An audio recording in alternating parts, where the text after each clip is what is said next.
Imagine, the Pixar movie WALL-E has become a reality. Earth has been depleted of its resources and has been pushed beyond its limits.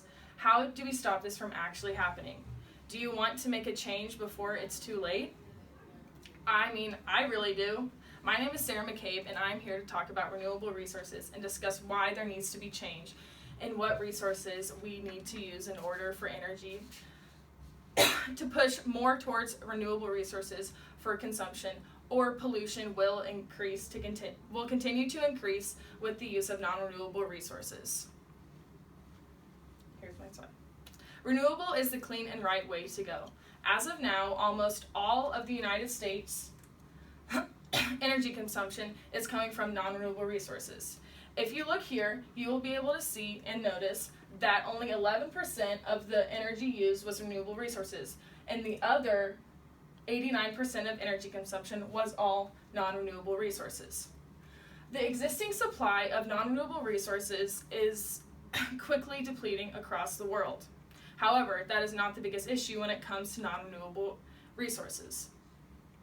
A deeper concern lies in how non-renewable energy sources are harming the environment by polluting it with their emissions in the process of extracting the resources. According to Elizabeth Morse, an author of National Geographic, when coal and oil are burned, they release particles that can pollute the air, water, and land. Most commonly, carbon dioxide is released into the atmosphere when they are combusted or heated, which is what people also refer to as CO2 emissions. The carbon dioxide keeps heat in the atmosphere and which is called the greenhouse effect. Morse also goes to explain that the greenhouse effect is necessary for life to be on Earth, but also relies on a healthy balance of the carbon. With large increase of carbon CO2 emissions, temperatures rising faster, some organisms cannot adapt. One example has been very outspoken in the media recently, the bleaching of the Great Barrier Reef.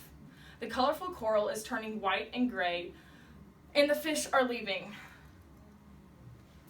the once colorful, abundant habitat. This is just one example of hundreds of thousands that are currently happening around the world due to the use of non-renewable resources. Now that we know there is a problem, why is more not being done? What can we individuals do about it? Many know that non-renewable resources are not the friendliest way to create energy, but let's look more into the lighter side of things, the renewable energy, the clean energy.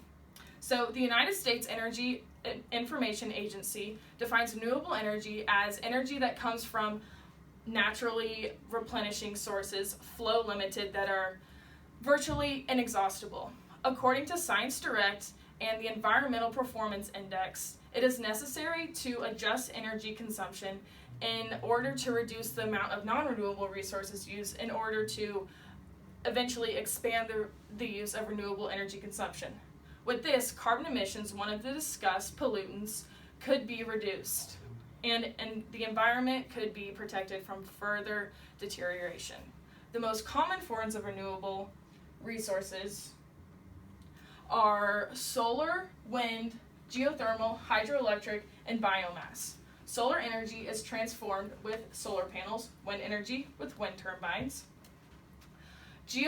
Biomass transforms organisms to energy. Geothermal is with steam and water, and hydroelectric is the water flow within the movement of water, and it harnesses the power from the movement like a waterfall. These are the 5 different ways we use renewable resources that can be generated to produce power for the world.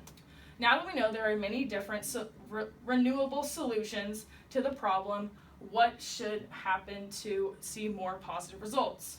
There are some forces that are holding back the power to pursue and push renewable resources. The first being the cost to develop and produce the technology. For example, Dario Rojas, a Colombian physicist, found that solar power energy alone is about 50 times the price of coal per hour of energy use. On the other hand, the technology to transform the energy is very expensive, but the technology is also hasn't really been created yet to store large amounts of energy, so there's no clear solution yet on how to store large amounts of renewable energy. Another reason for the lack of renewable energy is the lack of public demand for it. Many are not raising the concern for more clean energy. Therefore, politicians have renewable energy progression on their back burner compared to other issues in the world. By people coming together and raising their voices and demanding progression, this will help. A major point that many look past is their own energy consumption. As you can see here, this is energy consumption. With less energy consumption, there is less energy to produce. Seems simple, right? It is harder than it seems in a world that keeps producing more and more energy each day. However, if each person tries to consume a little less energy, that will make a difference. At this point, a little goes a very long way. By spreading these ideas, you are actively making the planet green again. Sorry, recycling, you won't cut it anymore. Yes, recycling is good, we should all still do it, but with the amount of energy consumption the planet is reaching at this point, in order to officially go green again, we need to push towards renewable energy. Renewable energy resources need to be the future for the Earth, or we will be WALL-E and all suffer, like some parts of the world already are today. So I challenge you to be aware of your carbon footprint on this planet and maybe only use energy when deemed necessary.